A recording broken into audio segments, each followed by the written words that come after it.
e no versículo 13.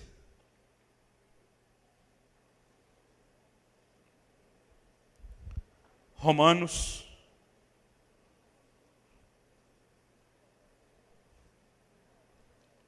capítulo 8, versículo 13.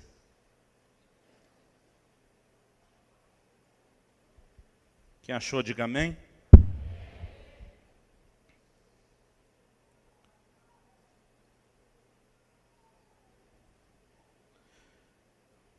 O texto diz assim: porque se viverdes segundo a carne, caminhais para a morte. Mas se pelo Espírito mortificardes os feitos do corpo, certamente vivereis. Eu gostaria que a gente pudesse ler junto, talvez a gente pudesse lembrar aquela época sua da escola, você repetir depois de mim. Vamos lá, diga comigo. Porque se viverdes segundo a carne, caminhais para a morte. Mas se pelo Espírito mortificardes os feitos do corpo, certamente vivereis. Aleluia.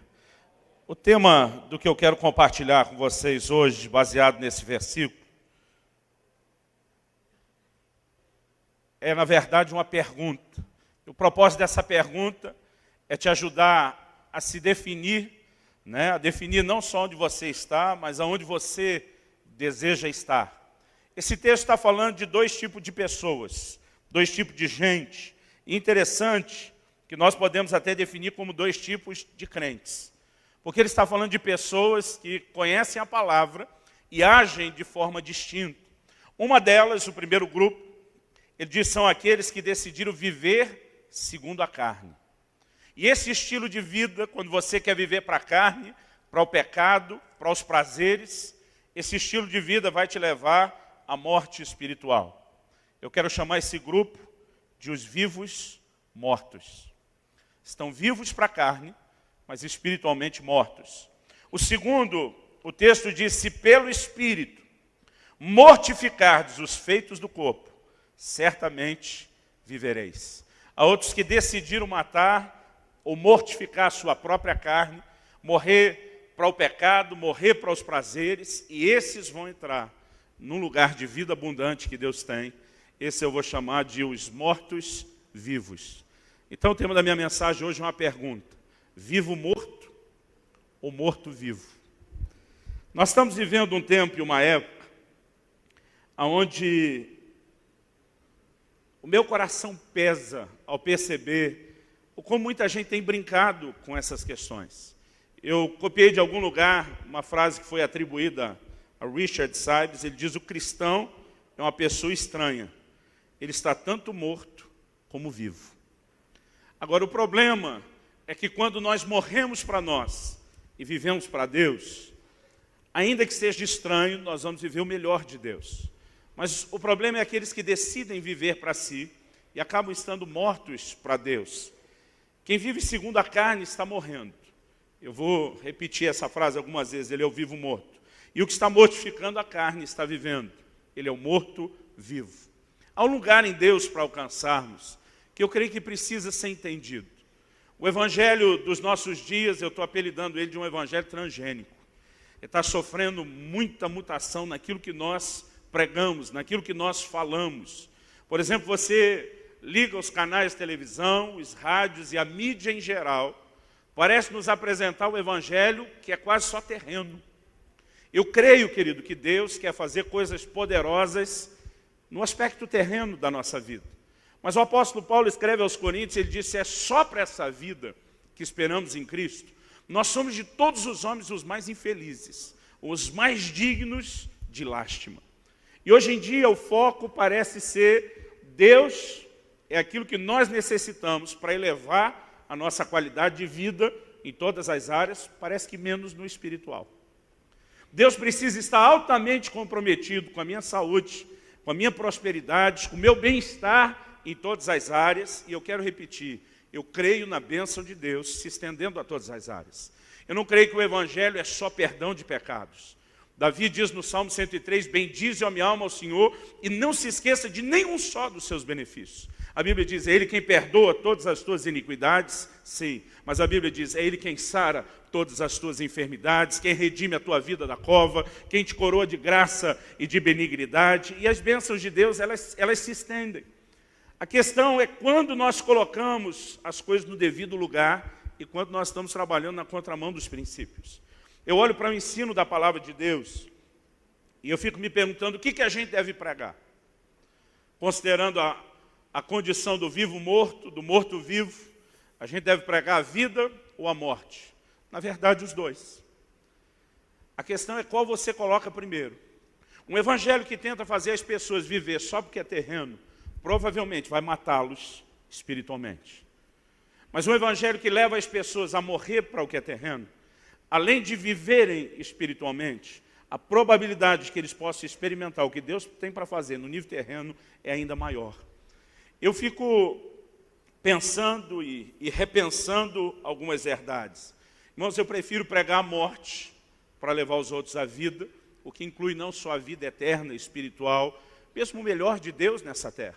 Jesus disse, buscar em primeiro lugar o reino de Deus e todas as demais coisas vos serão acrescentadas. Ele estava falando do que você vai comer, do que você vai vestir, mas ele disse, se você põe o reino em primeiro, se você morre para você, coloca Deus em primeiro lugar, o reino em primeiro lugar, você vai viver espiritualmente e Deus vai suprir você. Agora, o problema da mensagem dos nossos dias é que aquilo que deveria acompanhar o reino em primeiro, está entrando em primeiro lugar e às vezes nem o reino está acompanhando essas outras coisas. E eu creio que é hora da gente entender um pouquinho essas verdades e permitir que Deus nos leve a um lugar onde a gente possa viver intensamente o que Ele tem para nós. Quantos querem viver o melhor de Deus? Diga amém.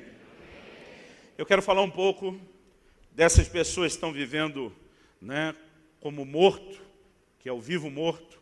Depois vou falar um pouquinho sobre o morto-vivo, o que é o princípio de morrer para viver, para só depois de colocar esses fundamentos, chegar na parte onde eu quero, falando de como o Espírito Santo pode produzir algo poderoso e uma mudança extraordinária na nossa vida. Amém? Vira para o irmão ao seu lado, faz de novo aquela cara profética de crente, quase ameaçadora. Fala para ele, é sério, papai vai te pegar de jeito.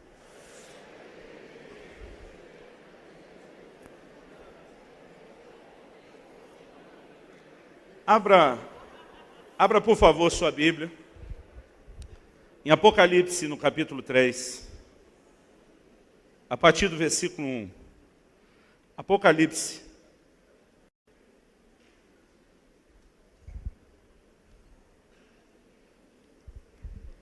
Capítulo 3, a partir do versículo 1. O texto diz assim, ao anjo da igreja em Sardes, escreve, essas coisas diz aquele que tem os 7 Espíritos de Deus e as 7 estrelas. Conheço as tuas obras, que tens nome de que vives e estás morto. Preste atenção nessa frase. Tens nome de que vives e estás morto. Sê vigilante, consolida o resto que estava para morrer, porque não tenho achado íntegras as tuas obras na presença do meu Deus. Lembra-te, pois, do que tens recebido e ouvido, guarda-o e arrepende-te. Porquanto, se não vigiares, virei como ladrão e não conhecerás de modo algum em que hora virei contra ti. Tens, contudo, em Sardes umas poucas pessoas que não contaminaram as suas vestiduras e andarão de branco junto comigo, pois são dignas. O vencedor será assim vestido de vestiduras brancas e de modo nenhum apagarei o seu nome do livro da vida. Pelo contrário, confessarei o seu nome diante de meu Pai e diante dos seus anjos. Quem tem ouvidos, ouça o que o Espírito diz às igrejas. Queridos, aqui Deus não está falando com não crente. Nós sabemos que essa é a condição de quem ainda não conhece o Senhor Jesus, não nasceu de novo. O apóstolo Paulo diz, Ele vos vivificou, Ele vos deu vida quando vocês estavam mortos nos vossos delitos e pecados. Todo não cristão, toda pessoa que ainda não conhece o Senhor Jesus, que não experimentou o novo nascimento, ele está definitivamente nessa condição de morte espiritual. Mas aqui a Bíblia diz, ouça Quem tem ouvidos, ouça o que o Espírito diz às igrejas. É Deus falando com o seu povo. E ele se dirige a uma igreja em específico e diz: você tem nome de que vive, mas está morto. Você tem a pose de que está vivo, mas na verdade está morto. E tem muita gente nos nossos dias. Ele está dentro de todo um comportamento religioso, assim, quase dentro de um certo padrão de qualidade. Ele tem todo um comportamento de que está vivo. Ele aprendeu toda a rotina do que alguém que está vivo faz, mas lá dentro, a morte espiritual já se instalou há muito tempo.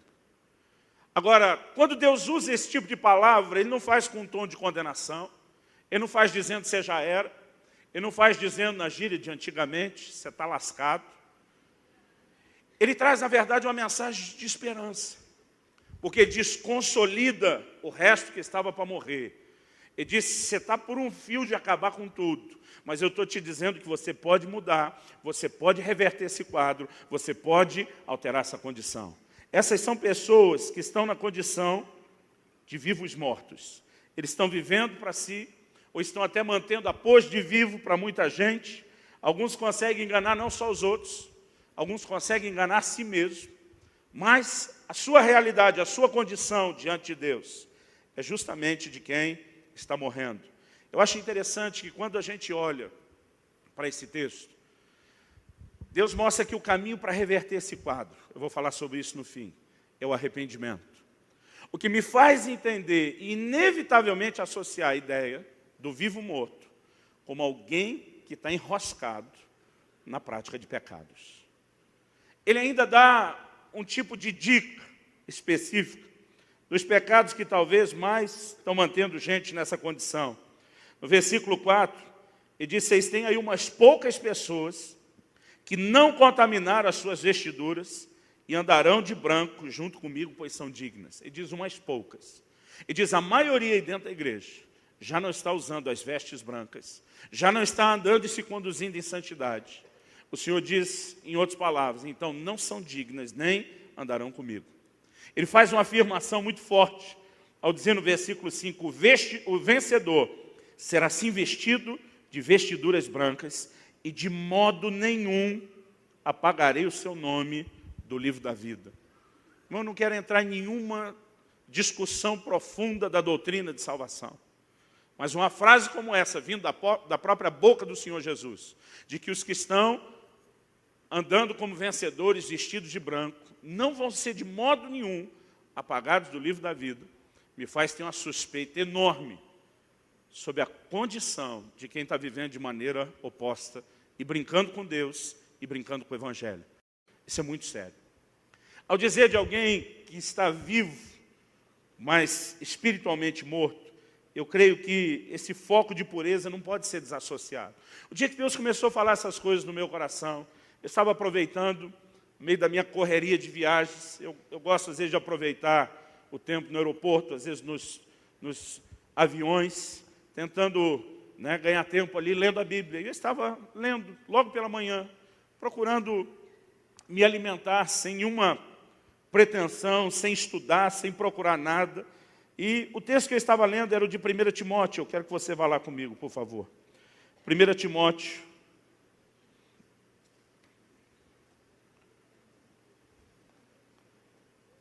capítulo 5.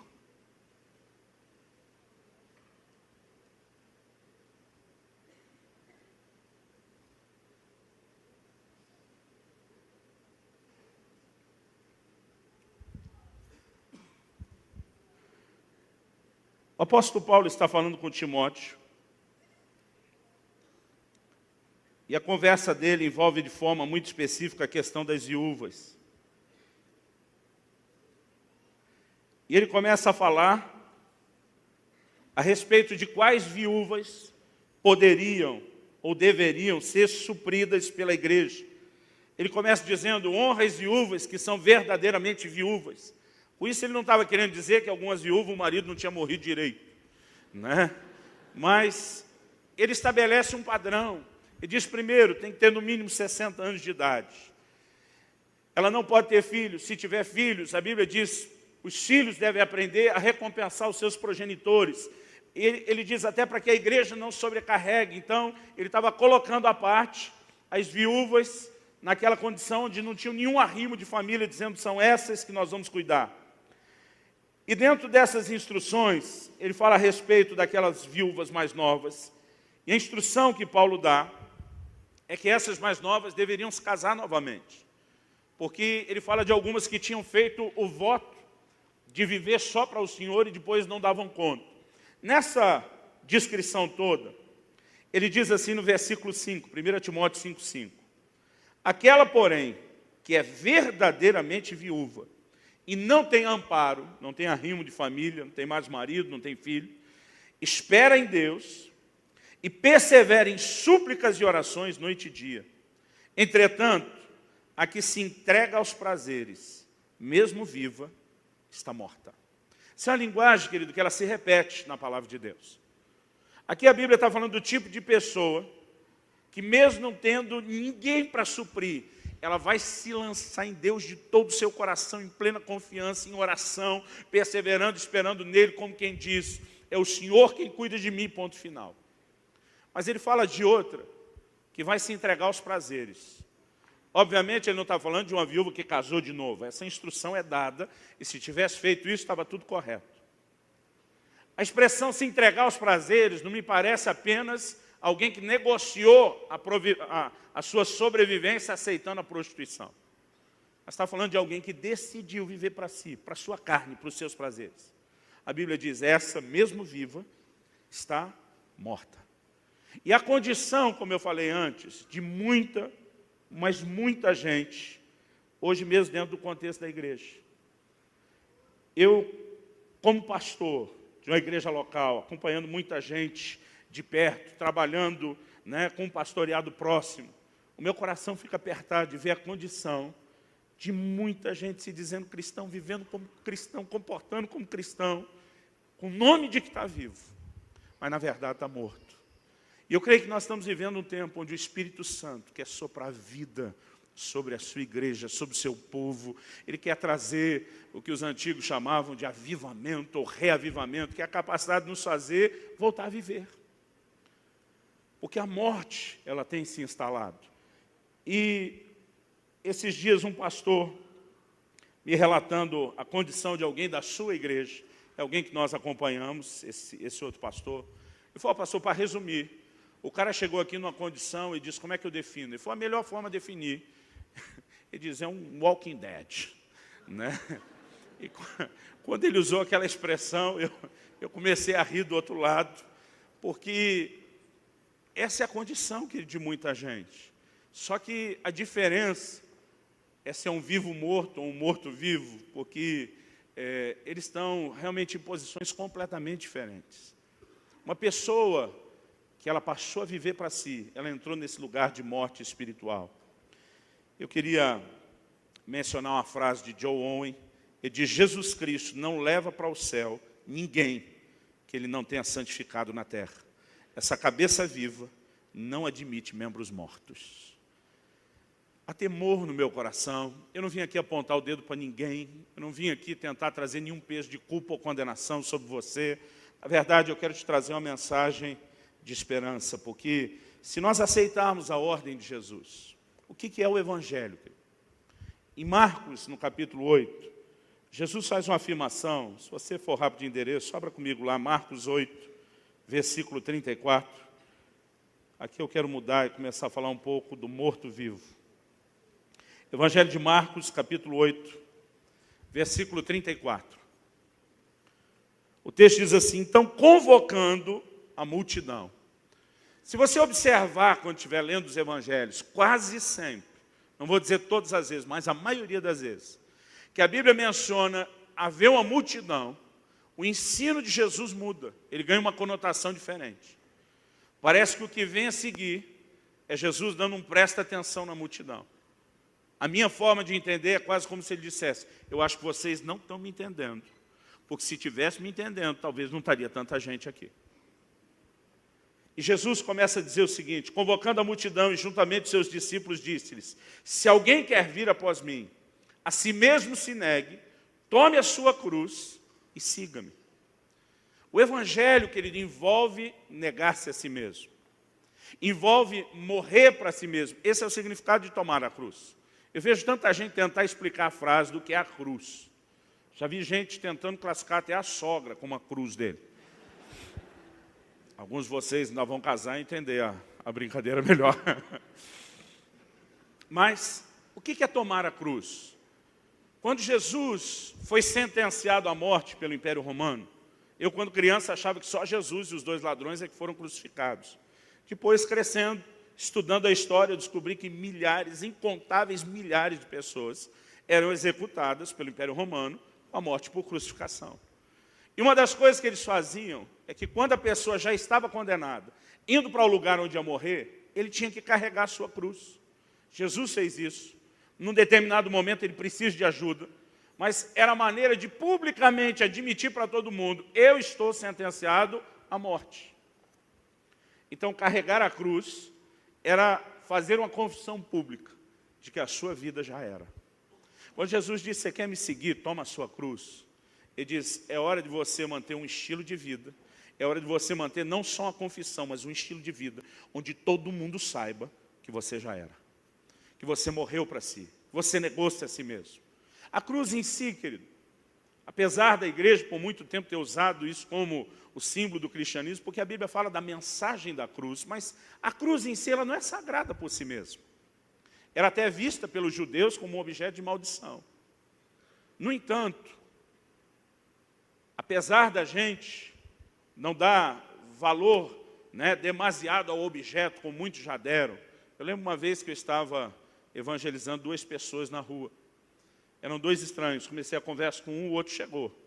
Um deles estava tentando dizer o quanto ele acreditava em Jesus, apesar de não ir à igreja nenhuma e não obedecer nada da Bíblia. O outro chegou e dizia: não, eu estou lascado mesmo, eu sei que eu estou errado. E ele mesmo não sendo convertido, ele começou a me ajudar a convencer o outro. Ele dizia: fala sério, nós somos um bando de hipócritas, ele falava para o outro. Aí uma hora o cara puxou, falando: eu carrego aqui a cruz no peito. Aí esse outro falou uma coisa que eu nunca tinha parado para pensar. Ele falou: se Jesus tivesse sido morto por um revólver, você ia andar com um revólver no peito?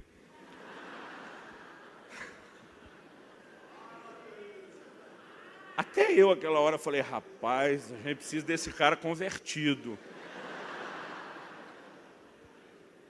A gente nunca parou para pensar no significado da cruz.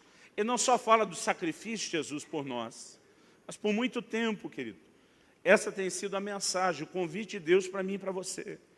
Deus nos chamou para morrermos para o pecado, para morrermos para a nossa própria carne, para nos anularmos. E depois de dizer isso, olha o versículo 35. Jesus diz assim: quem quiser, pois, salvar sua vida. O que é salvar? Salvação aqui ele não está falando da salvação espiritual. Ele acabou de dizer: quer ser meu discípulo? Toma a sua cruz para morrer. Quem quiser salvar, ele está dizendo, quem quiser fugir da cruz, quem quiser negociar essa minha proposta, ele diz: o que vai acontecer com ele? Ele vai perder a vida. Mas ele diz: quem perder a vida por causa de mim e do Evangelho, aceitar tomar a cruz, aceitar morrer, ele vai salvá-la. Então é simples assim. Se você decide morrer para si, você vai experimentar a vida de Deus. Se você decide se salvar da cruz e viver para você mesmo, você está comprometendo a vida de Deus que poderia experimentar. Então, há um lugar que nós precisamos entrar. Eu sei que quando a gente fala sobre essas coisas, o povo não fica muito empolgado. Eu não ouvi um glória a Deus, um aleluia até agora. Devia ter contratado uma meia dúzia aí para ficar bombando, me ajudando. Mas, eu sei, querido, outro dia alguém falou: não, pastor, eu não entendo. Ele disse: até Deus. A pessoa me citou um texto da Bíblia bem fora do contexto. Até Deus disse lá em Deuteronômio 30:15, eu coloco diante de você a vida e a morte, a bênção e a maldição, escolhe vida. Ele falou: até Deus pregava a vida, o Senhor quer pregar a morte. Eu falei: não, eu continuo pregando a vida, mas para você chegar lá, você tem que morrer. Ele disse: se você perder sua vida, você vai viver. O que Deus quer que você experimente, que Ele dê essa vida e essa vida em abundância que Ele tem, mas não há nenhum caminho para chegar nela, a não ser morrendo para si. E quando nós escolhemos o caminho contrário, decidindo viver para si, então nós estamos comprometendo o que Deus tem. Versículo 36. Que aproveita o homem ganhar o mundo inteiro e perder a sua alma? Que daria um homem em troca da sua alma? Porque qualquer que nessa geração adúltera e pecadora se envergonhar de mim e das minhas palavras, também o Filho do Homem se envergonhará dele quando vier na glória de seu Pai com os santos anjos. Você lembra que essa frase aparece em Apocalipse 3? Quando ele fala com a igreja de Sardes, tem nome de que vive, mas está morto. Depois Deus fala exatamente sobre essa questão de ser confessado diante do Pai, diante dos anjos. Porque esse princípio me parece ser aplicado por Jesus sempre que alguém entende a questão de viver para Ele, através de morrer primeiro para si. Isso é muito forte, é muito sério. O apóstolo Paulo, que ele levantou essa mensagem, essa pregação como algo tremendo. Ele diz em Gálatas 2, estou crucificado com Cristo. Se você tivesse a capacidade de entrar na máquina do tempo, voltar lá, você não ia achar Paulo e Jesus pendurados, dividindo a mesma cruz fisicamente. Mas quando ele diz, estou crucificado com Cristo, ele explica, já não mais vivo. Ele está dizendo, da mesma forma como um dia Jesus foi para aquela cruz para morrer por mim, eu decido morrer para mim. Eu assumo esse estilo de vida e caminhada nele. Porque quando a gente se conduz assim, que a vida de Deus é liberada, nós não podemos ignorar um princípio da vida que nasce da morte. Em João 12, 24, Jesus disse, se o grão de trigo caindo na terra não morrer, fica ele só. Mas se morrer, produz muito fruto. Onde é que a semente germina? Quando ela morre. Eu estava lendo alguns anos atrás um comentário sobre as descobertas da tumba daquele faraó. Eu nunca sei a pronúncia dele, se é Tutankhamon ou Tutankhamon. Eu preferi, como que é? Tutankhamon. Ok, Tuta para os íntimos, mas obrigado. Ok. E foi achado, no meio de toda aquela riqueza, aquele tesouro, que boa parte dela está exposto lá no Museu do Cairo, foi achado muitas sementes de trigo, que eram assim milenares. E os cientistas plantaram alguma delas, e para expandir todo mundo, aquele trigo brotou e germinou, depois de milênios, com aquele trigo num canto. Porque pela falta de umidade, aquele trigo nunca morreu. E porque nunca morreu, ele nunca pôde germinar. Mas no momento em que foi molhado e entrou em contato com a terra úmida, e a semente apodreceu e morreu, a vida foi liberada. A Bíblia sustenta essa visão. Há uma vida, querido, que só é liberada quando nós morremos. A vida de Deus só vai se manifestar quando nós morremos para nós mesmos. Eu gosto de algumas figuras bíblicas, e uma delas é quando o apóstolo Paulo diz lá em 2 Coríntios, capítulo 4, a respeito do viver e do morrer de Jesus. 2 Coríntios 4:10, se você puder me acompanhar lá. Ele usa essa expressão, levando sempre no corpo o morrer de Jesus. Diga comigo, o morrer de Jesus. O texto diz assim, para que também a sua vida se manifeste em nosso corpo. Então, o propósito da morte, querido, não é a morte em si mesmo. O propósito dessa morte é para que ela seja um meio através do qual a vida será liberada. E ele continua e diz no versículo 11, porque nós que vivemos, somos sempre entregues à morte por causa de Jesus, para que também a vida de Jesus se manifeste em nossa carne mortal. Algo que eu acho fantástico é quando Paulo, nesse mesmo capítulo 4, ele diz que Deus colocou um tesouro em vasos de barro. Durante muito tempo eu fiquei me perguntando, será que Deus queria esconder o tesouro e que as pessoas vissem somente o vaso? Eu creio que a mensagem não é bem essa.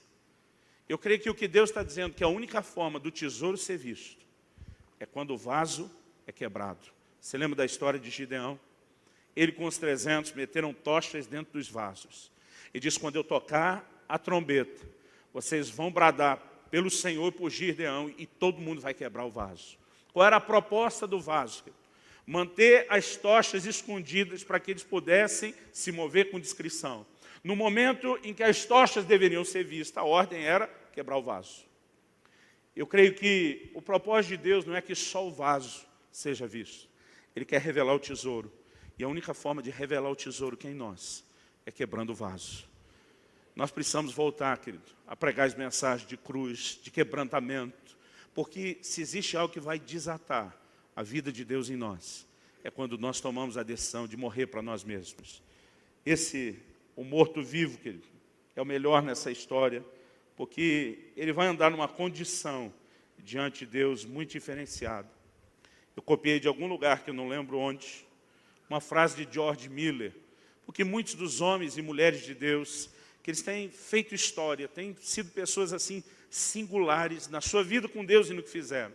Foram pessoas que entenderam esse princípio. George Miller disse: um dia morri para George Miller, para suas opiniões e preferências, gosto e vontade. Morri para o mundo, sua aprovação ou censura. Morri para aprovação ou acusação até mesmo de meus irmãos e amigos. E desde então, tenho procurado apenas apresentar-me aprovado diante de Deus. Essa atitude, essa decisão que tem nos levado, que os tem levado a um lugar de frutificação e que vai nos levar a um lugar de frutificação. Você pode dizer amém? O propósito da minha pergunta não é só ajudar você a situar onde é que você está, mas te ajudar a decidir, querido, onde é que você quer andar. Quando Jesus fala a respeito do filho pródigo, em Lucas 15, 24, uma das expressões que Jesus menciona, que o pai do filho pródigo disse é: ele estava morto e reviveu. Por 2 vezes essa frase é mencionada. Nós sabemos que o texto não está falando de morte natural, porque o menino voltou bem vivo para casa do ponto de vista natural. Mas está falando da condição da sua vida espiritual, porque ele decidiu viver para si, ele espiritualmente morreu. Quando a gente olha para Lucas 15, o contexto de todas as 3 parábolas, antes de falar do filho perdido, a Bíblia fala da ovelha perdida, fala da moeda perdida, e você vê nos 2 casos antes, a Bíblia fala de alegria por reencontrar tanto a ovelha como a moeda, e Jesus diz que a festa nos céus, quando um pecador se arrepende. A condição que traz a morte, que instala a morte espiritual, é o pecado. E o único remédio para o pecado é o arrependimento. Hoje em dia, que nós temos deixado assim os pecadores cada vez mais confortáveis em viver como estão, e nós temos comprometido a mensagem do arrependimento. Quando Jesus começou a pregar, João Batista já veio anunciando arrependimento, mas quando Jesus começou a pregar, ele dizia: arrependei-vos e crede no Evangelho. As 2 tônicas de Jesus eram arrependimento e fé. E o arrependimento era anunciado antes da fé. Aliás, quando você lê em Hebreus capítulo 6, os rudimentos da doutrina de Cristo, o arrependimento de obras mortas vem antes da fé em Deus. A fé em Deus é mencionada em segundo lugar. Mas de alguma forma, ao longo do tempo, nós começamos a pregar para as pessoas somente crerem em Jesus. E nós deixamos de anunciar o arrependimento. Eles anunciavam o arrependimento não só para o não cristão. A mensagem de arrependimento era o tempo todo pregado para a própria igreja. Em Apocalipse 3, que nós lemos, tem nome de que vive, mas está morto. Deus diz: arrepende-te. Porque o melhor remédio para quem está nessa condição do pecado, de morte espiritual, é Deus dizer: para de viver para você, decida morrer para você, entre em arrependimento, porque isso pode desatar algo sobre a sua vida. E nesse ponto, querido, eu quero encerrar te ajudando a pensar junto comigo a respeito do arrependimento. John Mason, ele diz: o arrependimento começa na humilhação do coração e termina na reforma de vida. Ele começa na humilhação do coração, mas termina na reforma de vida. Eu acredito que a gente precisa entender esse lugar de arrependimento, onde a gente permite que algo de fato aconteça e produza uma reviravolta na nossa vida. Em Romanos 8,13, o primeiro texto que nós lemos, diz assim: se pelo Espírito mortificardes os feitos do corpo. A única forma de você morrer para si mesmo, para viver espiritualmente, é debaixo da ação e do poder do Espírito Santo. Irmãos, eu amo quando a gente fala sobre a unção do Espírito, os dons do Espírito, o poder do Espírito. Eu sou apaixonado por isso. Não entenda como se eu estivesse falando contra. Mas hoje em dia o nosso conceito de avivamento parece ser só o de festa. Que o Espírito Santo vai vir para deixar só todo mundo feliz. Outro dia eu vi um pregador dizendo que culto bom não é aquele que todo mundo sai feliz com o pregador, mas triste consigo mesmo. Porque há algumas coisas que precisam ser mudadas nas nossas vidas. E uma das coisas que o Espírito Santo quer fazer na minha e na sua vida é trazer transformação. Você pode dizer amém? É lógico que é gostoso que ele tenha experiência, é gostoso viver o sobrenatural. Eu tive uns flashbacks hoje à tarde, andando pela Francisco Glicério. Lembrando da época de eu recém cheio do Espírito Santo, tanta coisa experimentei. Eu acho que foi em 89, eu não tenho certeza. Contei para o Flávio a última vez que eu vim. Eu uma vez estava vindo de um evangelismo, ia para o culto, quando a Nazarena era lá em cima, ainda no prédio da Glicério. E depois de ter passado a esquina daquele Bob's, que ainda está no mesmo lugar, perto daquela praça, me ajude, gente, que eu estou muito tempo fora, do Largo do Rosário, eu desci no Largo do Rosário, passei pelo Bob's, vindo em direção ao prédio velho da Nazarena.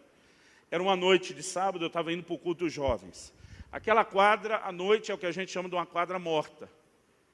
Aquele horário é de verdade, que está ali no... Está amarrado em nome de Jesus. Não, ok, já estou no fim.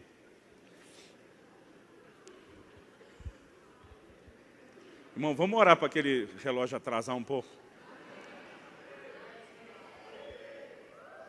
Ok, agora eles estão do meu lado, você viu, né? Quem me dá mais 10 minutos? 10 minutos. 10, 20, 30, 40, 50, 60, 70, 80... Ok, obrigado. Eu passo por uma quadra que à noite a gente chama de uma quadra morta. Pelo menos na época não tinha ponto de ônibus, não tinha nenhum tipo de lanchonete, os bancos e as lojas estão tudo fechados. Naquela época eu trabalhava muito com evangelismo de rua e a gente já sabia como andar pelo centro da cidade.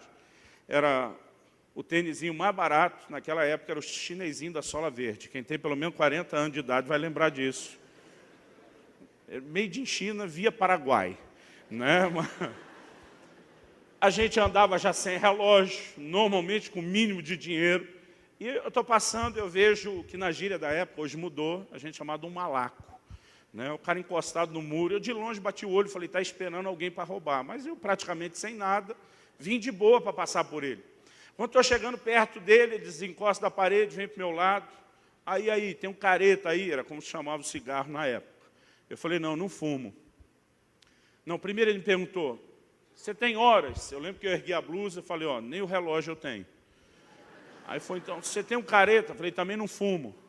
Eu falei, então me arruma um passe para pegar o busão. O passe na época era uma cartela enorme, era um escândalo, não tinha onde esconder aquilo. Eu falei, também não tenho. Quando eu tenho o terceiro, não tenho. Ele puxa da cinta uma arma, que me pareceu ser um 38, botou na minha cara. Aí falou, então abre a carteira, que nós vamos ver se você tem ou não tem o passe do busão. Ele falou para mim, deu para ver nos olhos dele que está chapado, doido de tudo. Ele falou para mim, se você estiver mentindo, eu vou enfiar umas azeitonas na sua cabeça agora. Mas eu tive uma suspeita, não era azeitona que ele estava falando. Eu lembro que eu abri a carteira, não tinha nem onde esconder aquilo, mostrei. E na época eu tinha dentro da carteira 3 barão. Irmãos, eu nem lembro quanto era o barão, era 1000 alguma coisa. Era 1000, mas não me lembro se era cruzeiro, cruzado novo, né? Mudou tanto a moeda. Eu lembro que ele deu uma olhada nos 3 barão, falou, esses barão. Eu falei, nesse você não toca. E ele me olhou com a cara de quem que manda aqui. Irmão, aquilo era para eu ofertar na igreja, ele não ia botar a mão naquilo mesmo. Né? E na hora que eu falei, nesse você não toca, que ele me olhou com a cara, quem que manda aqui? Me aparece uma pessoa. Com licença, eu preciso de uma informação. Irmão, tenta imaginar a cena, o cara com a arma na minha cara. A gente fazia muito evangelismo de rua, mas nunca, nem se fosse uma faca que a gente se metia. Vamos esperar terminar isso depois. Só que quando o cara falou, irmão, pensa a sensação de estar ouvindo alguém cheio de Deus, cheio do Espírito Santo. Eu fiquei aceso, eu pensei, se é um crente, deve ser um crente consagrado. E eu fiquei cheio de Deus e o cara começou a tremer, o que estava tentando me assaltar. E quando ele diz, eu preciso de uma informação, para mim, eu espanto, o outro diz, o que você quer? Ele diz, eu queria saber onde é que tem ônibus para o shopping. Na época era só o Iguatemi, não tinha outro. Aí ele falou, tem... Eu não me lembro, eu tenho medo, porque às vezes a gente dá um testemunho que já é baseado em fatos reais, né? A gente vai florindo ele com o tempo. Então, eu tenho muito medo de estar mudando essa história. Eu não lembro se ele guardou a arma nessa altura, ou se ele apontou com a arma explicando, mas ele falou onde que tinha um ônibus para o shopping. Aí o cara falou, mas além dessa linha de ônibus não tem outra? Ah, tem. E aí ele apontou para o outro lado. Mas o shopping está aberto hoje, tá? Até que hora? Irmão, nunca vi alguém fazer tanta pergunta de shopping center. Só que ele falava com o outro, olhando para mim. O olhar dele parecia entrar dentro de mim, eu não sei te explicar isso. E quanto mais ele falava, eu tinha vontade de dar glória a Deus, aleluia, de falar em língua no meio da rua, e o outro mais tremia. De repente, esse cara me dá um aceno com a cabeça. Irmãos, ele não abriu a boca. Ele só acenou com a cabeça. Eu ouvi a voz dele dentro da minha cabeça. Não me pergunte como isso funciona. Mas, quando ele acenou, eu ouvi dentro da minha cabeça, está tudo sob controle. Eu entendi que ele veio para me ajudar. E eu, apesar de ele não falar nada, eu falei, tá. Ele deu um outro aceno de cabeça. Posso ir embora? Eu falei, pode. A hora que eu falei, pode, ele vira para sair para um lado. O cara que estava tentando me assaltar tenta correr para o outro. Eu agarrei no braço dele e falei, agora é minha vez, vem cá. Você vai ouvir de Jesus. E eu queria que o cara dobrasse o joelho no meio da rua. Não chegou minha hora. No que eu olho para... Irmão, foi assim, o tempo de agarrar um olhar, não tem mais ninguém. Quando ele chegou, eu não vi, eu estava distraído. Mas no que ele saiu, irmão, nem que ele corresse, eu teria conseguido ver para onde ele foi, ele simplesmente sumiu. Eu lembro que eu tentei ganhar o cara ali para Jesus, falou, não é minha hora, não. Mas o cara, eu lembro que ele me deu a mão, falou, nunca roubei um cara tão camarada que nem você. Na verdade, ele nem me roubou. O cara ficou quase meu amigo, que quase sempre que eu passava para ir trabalhar por ali, ele falou, ó, de dia eu que mando nesse pedaço. E tinha um grupinho que assaltava ali, de vez em quando passava, alguém mexeu com você? Não, tranquilo, tudo bem. Nós ficamos quase amigos, mas... Eu voltei para a igreja, juntei o time de oração nosso, que a gente fazia vigília ali toda semana, às vezes quase todo dia. Falei, cara, vocês não acreditam o que me aconteceu. O cara tentou me roubar, deu um livramento. Falei, só pode ser um crente, porque o negócio foi assim, eu fui falando para eles. Mas eu lembro que eu dizia para a turma o seguinte, eu dizia assim para eles, eu só não entendo uma coisa. Como é que o cara falou comigo, sem abrir a boca? Eu falei, não entendo a manha daquele negócio dele. Porque, irmão, tem coisa que eu nunca mais julguei os 2 discípulos do caminho de Emaús. Parece que o perdão da palavra parece dar uma unção de emburrecimento na gente. Os discos travam, você não processa, você não entende. E sabe, é gostoso, querido, olhar para a vida da gente e ver um monte de experiência com Deus. Mas, eu quero te dizer uma coisa, esse mesmo Espírito Santo, que pode proporcionar tanta experiência extraordinária, o que ele mais quer é nos transformar na imagem de Jesus Cristo. Segundo aos Coríntios 3, é muito claro, diz que ele vai nos levar de glória em glória a nos conformarmos com a imagem do Senhor. E nós precisamos entrar nesse lugar, querido, onde a gente se renda a essa ação do Espírito Santo, onde esse poder possa se manifestar nas nossas vidas. Tem um quadro, e eu quero terminar lendo esse texto para vocês. Abra comigo em Ezequiel, no capítulo 37. Eu queria pedir uma auditoria naquele relógio, que eu acho que me roubaram. Mas... Ezequiel, capítulo 37, a partir do versículo 1. Talvez você está aqui, querido, e você olhe para a sua vida e diz, eu acho que eu estou mais para aquele que tem nome de que vive, mas está morto. Eu não vim tentar de forma alguma diminuir você, querido, fazer você sentir um crente de segunda ou terceira categoria. Eu vim trazer a mensagem de esperança para você. Consolida o resto que estava para morrer. Nós podemos mudar. Há um lugar em Deus, querido, onde nós vamos viver o avivamento, não só no sentido de experiências. Eu lembro como foi interessante. Não dá para contar mais nada. Ezequiel 37, vamos lá.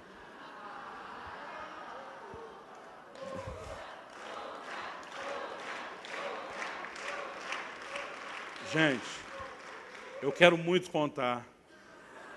Mas eu quero muito ser ministrado para aquele meu amigo que está ali. Eu não vejo a hora. Então vamos ler Ezequiel 37. Se couber alguma coisa eu falo. Versículo 1 diz assim: veio sobre mim a mão do Senhor, e ele me levou pelo Espírito do Senhor, e me deixou no meio de um vale que estava cheio de ossos, e me fez andar ao redor deles. Eram muito numerosos na superfície do vale, estavam sequíssimos.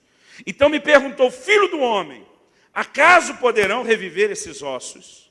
Respondi: Senhor Deus, tu o sabes. Eu nomeei por minha conta a resposta mais evasiva da Bíblia. Deus disse: esses ossos podem reviver. Irmãos, a Bíblia diz que os ossos estavam sequíssimos. Ele olha aquele cemitério todo e diz: tu sabes. É um jeito de jogar batata quente. Dizer, só o Senhor pode responder. Eu acho que no fundo ele está dizendo: não sei não. Mas olha o que Deus diz, versículo 4. Disse-me ele: profetiza a esses ossos, e diz-lhes: ossos secos, ouvi a palavra do Senhor. Assim diz o Senhor Deus a esses ossos: eis que farei entrar o Espírito em vós e vivereis. Porei tendões sobre vós, farei crescer carne sobre vós estenderei pele, porei em vós o Espírito e vivereis, e sabereis que eu sou o Senhor. Então profetizei segundo me for ordenado. Enquanto eu profetizava, houve um ruído, um barulho de ossos que batiam contra ossos, se juntavam cada osso ao seu osso. Olhei, e eis que haviam tendões sobre eles, e cresceram as carnes, e se estendeu a pele sobre eles, mas não havia neles o Espírito. Então ele me disse: profetiza o Espírito. Profetiza, ó filho do homem, e diz: assim diz o Senhor Deus: vem dos quatro ventos, ó Espírito, e sopra sobre esses mortos, para que vivam. Profetizei como ele me ordenara, e o Espírito entrou neles, e viveram. E se puseram em pé um exército sobremodo numeroso. Então me disse: filho do homem, esses ossos são toda a casa de Israel. Eis que dizem: os nossos ossos se secaram, pereceu a nossa esperança, estamos de todo exterminados. Portanto, profetiza e diz-lhes: assim diz o Senhor Deus: eis que abrirei a vossa sepultura, e vos farei sair dela, ó povo meu, e vos trarei a terra de Israel. E sabereis que eu sou o Senhor, quando eu abrir a vossa sepultura, e vos fizer sair dela, ó povo meu. Porém em vós o meu Espírito, e vivereis, e vos estabelecerei na vossa própria terra. Então sabereis que eu, Senhor, disse isso, e o fiz, diz o Senhor. Vamos ficar em pé para parecer que está acabando? Aprendi isso, pastor que me discipulou, ele botava o povo em pé, pregava mais 15 minutos. Vamos ficar em pé. Algumas coisas que acontecem, mas a essência, querido, é que o que faz a distinção é o sopro do Espírito Santo. Agora, antes que o Espírito Santo fizesse daqueles ossos que agora foram ordenados, cada osso ao seu osso, desses esqueletos que foram melhorados, com carne crescendo sobre ele, tendões, pele, somente no fim é que de fato o fôlego de vida coloca eles em pé, para fazer deles, querido, um exército numeroso. Deus vai fazer algo extraordinário nessa terra. E são essas pessoas que Ele vai vivificar, que vão se transformar nesse exército que vai fazer uma grande diferença no estabelecimento do reino de Deus. Mas quando eu olho para esse texto, eu percebo que além do sopro do Espírito, a vida espiritual, há duas coisas que acontecem antes. A primeira diz respeito à ordem. Cada osso começa a se juntar ao seu osso. E uma das primeiras coisas que nós precisamos fazer, se queremos que Deus mude essa condição de vivo morto, que talvez você esteja, para um morto vivo, é permitir que Deus traga ordem na sua vida. A única forma como a ordem se instala é por meio da sua palavra. No princípio criou Deus os céus e a terra estava, era, veio a ficar sem forma e vazia, mas o que pôs ordem no caos foi a palavra. Nós precisamos nos ajustar, querido, e decidir andar conforme a palavra de Deus. Você pode dizer amém? É o que Zaqueu faz, quando ele diz: Senhor, eu vou dar metade dos meus bens para os pobres. Eu só vou dar metade, que eu preciso da outra metade. Porque com a outra metade eu vou restituir as pessoas que me lesaram. Quando ele faz aquela afirmação, Jesus olha e diz: hoje chegou salvação nessa casa. Sabe, querido, quando nós começamos a corresponder com Deus e a palavra num nível profundo, dizendo, eu vou ajustar a minha vida, eu creio que esse é o primeiro passo. O segundo é quando a gente permite que Deus vá colocando estrutura. Só aqueles ossos organizados, querido, sem tendões, sem carne, sem pele, não serviriam para muita coisa. E nós precisamos permitir que Deus reajuste as estruturas da nossa vida. Talvez seja estrutura familiar, emocional, a maneira como você relaciona com a autoridade, seja seus pais ou com a própria igreja. Mas à medida que nós vamos cooperando com Deus nesse processo, haverá um sopro que vai nos alcançar, se eu e você tomarmos a decisão certa. A Bíblia diz que aquele filho pródigo, caindo em si, disse, voltarei para a casa do meu pai. Eu creio que uma das melhores definições de arrependimento tem a ver com o entendimento de você cair em si, de você acordar. E eu quero te desafiar nessa noite a se arrepender. Como eu falei antes, eu não vim aqui para te apontar o dedo, eu não vim aqui para te acusar de forma alguma. Mas não existe forma, querido, de voltarmos a encontrar a vida espiritual, a não ser por meio de arrependimento. E às vezes as pessoas têm dificuldade com essa ideia de arrependimento, principalmente quando a gente fala disso em público. Mas sabe, querido, deixa eu te dizer algo. Eu acredito que o seu arrependimento tem que ser, no mínimo, tão escandaloso quanto foi o seu pecado. Você pode dizer amém? Amém. E muitas vezes a gente quer maquiar isso, quer esconder isso. E eu creio que nós precisamos ter uma postura firme, de dizer, eu não vou deixar essa vida para os prazeres, para a carne ou para mim mesmo me engolir. Eu creio que o tema dessa conferência não é só uma sugestão, querido, é algo profético, é um grito do coração de Deus. Deus quer avivar o seu povo, Deus quer avivar a minha, a sua vida. E esse avivamento, querido, não é só o barulho que Deus vai fazer através de nós. Esse barulho é a consequência, é a transformação que Ele quer produzir em nós. Eu quero te convidar no seu lugar, onde você está. Se colocar diante de Deus e dizer, Espírito Santo, me ajuda, porque às vezes sozinho a gente não consegue se analisar como deveria. A Bíblia diz que o nosso coração é enganoso. Mas uma boa dica é aquela oração do salmista, sonda-me, ó Deus, e conhece o meu coração. Vê se há em mim algum caminho mau. Eu quero que você nessa hora peça ajuda do Espírito Santo. Dizendo, Deus, talvez eu mesmo fiquei cego para o fato de que eu não estou mais andando com vestes brancas. Eu tenho ignorado o quanto eu tenho valorizado uma vida na carne, no pecado, nos prazeres. Mas eu quero acordar, eu quero perceber, eu quero que a ficha caia.